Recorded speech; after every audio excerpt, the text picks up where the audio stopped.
Salut à tous, j'espère que vous allez bien. Je vais bien, ça fait un bail qu'on ne s'est pas parlé.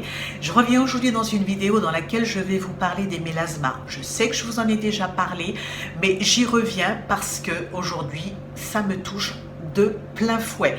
Donc depuis un an maintenant, je me bats avec l'acné, les mélasmas, etc. Donc l'acné, on en arrive enfin au bout. Ça, ce sera l'objet d'une autre vidéo. Et aujourd'hui, je combats ces vilaines taches qui me pourrissent la vie.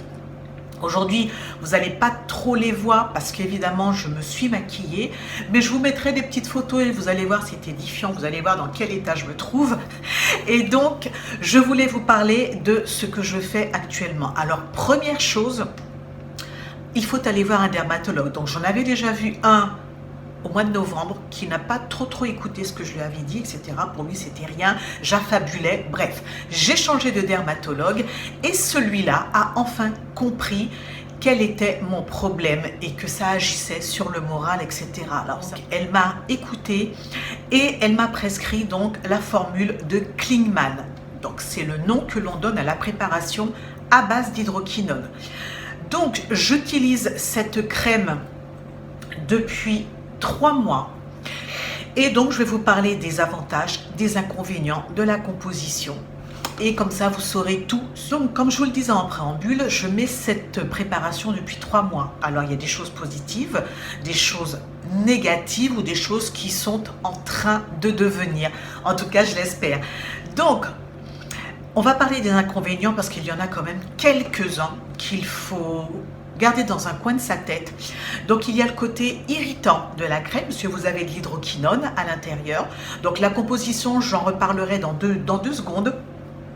Il y a de l'hydroquinone qui fait que pour tout ce qui est gommage et autres techniques un peu irritantes, abrasives sur le visage, on ne fait plus. On évite. Il y a également les rougeurs qui peuvent apparaître. Alors quand je dis rougeur, ça peut aller du rosé jusqu'au violacé.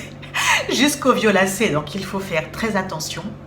Et puis, lorsque vous mettez cette crème, alors une chose à savoir pour ce qui est de l'application, j'utilise, et je pense que votre dermatologue vous dira également d'utiliser un coton-tige pour mettre la pommade juste sur les taches et ne surtout pas dépasser, puisque c'est un dépigmentant, je le rappelle.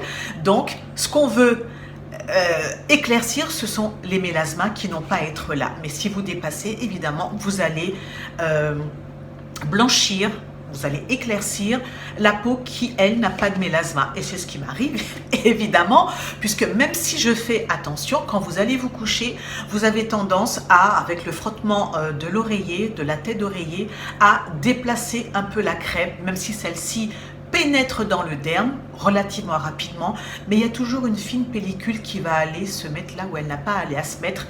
Et donc moi, au niveau de mes taches, j'ai un halo beaucoup plus clair. C'est vraiment pas joli. Vous allez voir sur les photos, c'est pas top. Donc voilà pour ce qui est des inconvénients, sans oublier une sensibilité accrue aux UV. Voilà, donc le soleil, vous avez, quand vous êtes à l'extérieur, parce qu'ici, évidemment, vous le savez, il fait très chaud, il y a du soleil toute l'année, donc vous avez une sensation de picotement, voire de chaleur, donc c'est pas très évident. Maintenant, avantage. Alors, en ce qui me concerne, pour l'instant, je n'ai constaté qu'une nette amélioration du mélasma que j'ai au niveau de la lèvre supérieure, qui a quasiment disparu, sauf ici où c'est quand même très clair. Je peux dire que pour le moment c'est une réussite. En ce qui concerne les taches que j'ai au niveau des pommettes, alors ça s'est éclairci parce que j'avais 2 taches en fait relativement foncées, uniformes, et là aujourd'hui donc c'est plus clair. Mais ça s'est morcelé. Je ne sais pas comment vous expliquer ça, mais la tache qui était, si vous voulez, uniforme, c'est morcelé. Donc ça vous fait plein de petites taches avec le halo beaucoup plus clair. C'est vraiment pas joli. C'est vraiment pas joli. Et alors je sais pas si c'est, vous savez, avec l'arrêt des hormones, j'ai constaté également qu'au niveau de l'arcade sourcilière, j'ai également développé des mélasmas. Donc j'en ai un de chaque côté, ce qui fait que je n'épile plus du tout mes sourcils, que je trouve très beau au demeurant d'ailleurs.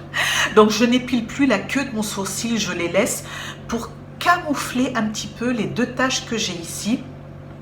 Et je ne sais pas si vous verrez, mais bon, c'est vrai que là, vous verrez sur les photos, je me suis rendu compte, là, c'est quand je me suis regardée dans un miroir à l'extérieur, que j'ai un mélasma diffus sur une bonne partie de mon front. Et voilà, donc, je suis à fond dedans. Donc, la semaine prochaine, j'ai un autre rendez-vous chez le dermato et je vais... Parce qu'elle m'avait parlé d'un autre traitement que je vais tester parce que après 3 mois de traitement, alors je sais qu'il faut être assidu, mais personnellement je trouve que ça ne traite pas assez rapidement. Je suis quelqu'un qui ne suis pas très patiente, vous avez dû le constater. Donc voilà, alors moi cette crème, je vais vous expliquer concrètement comment je l'utilise. Alors idéalement, il faudrait mettre la préparation chaque soir. Mais vous avez des peaux qui sont plus ou moins réactives. Moi, au bout du 2e soir, j'ai constaté que j'avais déjà les pommettes très rosées. Donc, ce que je fais, c'est que je la mets chaque soir, mais je continue, si vous voulez, à faire mes soins anti-âge. Donc, je mets mon sérum, mes crèmes, etc. Donc, mes crèmes très riches.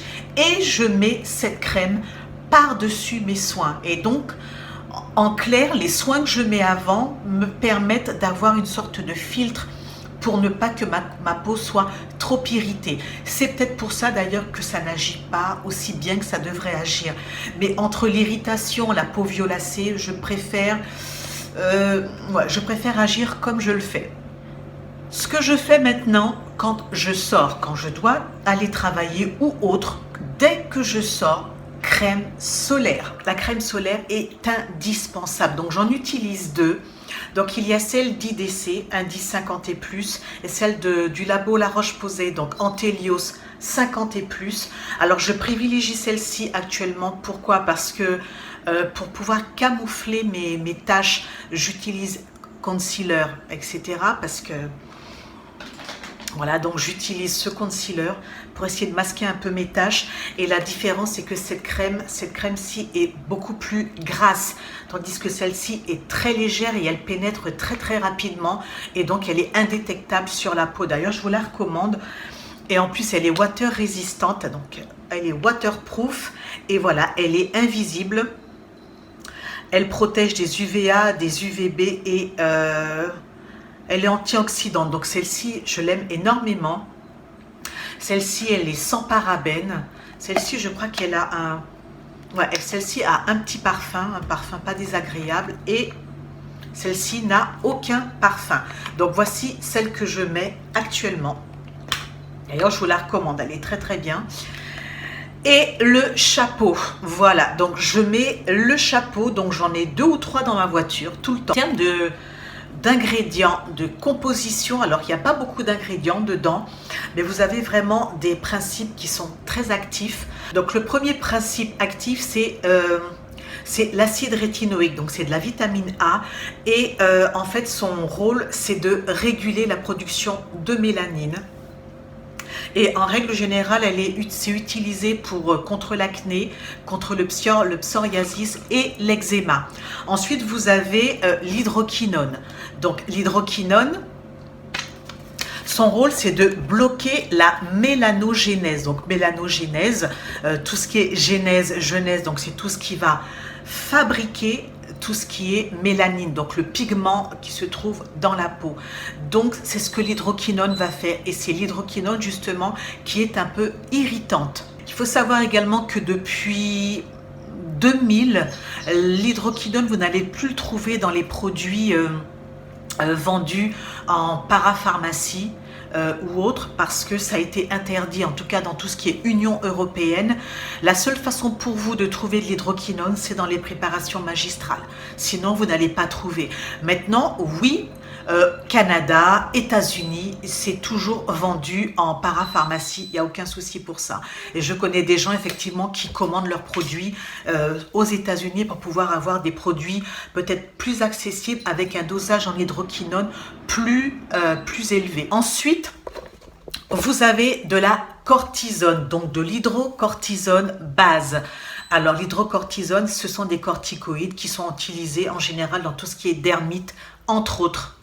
Vous avez également de l'éthanol et de l'excipial hydrocrème. Voilà ce qu'il y a à dire pour cette préparation. Donc, on n'est pas tous égaux. Il y a des gens pour qui ça marche très bien. Moi, je suis encore un petit peu dubitative. Je ne suis pas totalement convaincue, mais bon, je ne l'ai jamais été. Mais il faut commencer par ça. Donc peut-être, je pense que je reviendrai sur ce sujet d'ici 15 jours quand j'aurai vu mon dermato. Parce que comme je vous l'ai dit en introduction, je pense que je vais changer le traitement. Puisque au départ, elle m'avait parlé d'un autre traitement justement qui vient des États-Unis. Et je pense que je vais opter pour ce traitement pour éviter, enfin voilà, je pense que je vais opter pour ce traitement. Voilà, je ne serai pas plus longue. J'espère que cette vidéo vous a appris quelque chose. Faites attention à vous et je vous dis à très bientôt. Que Dieu vous garde. Bye bye.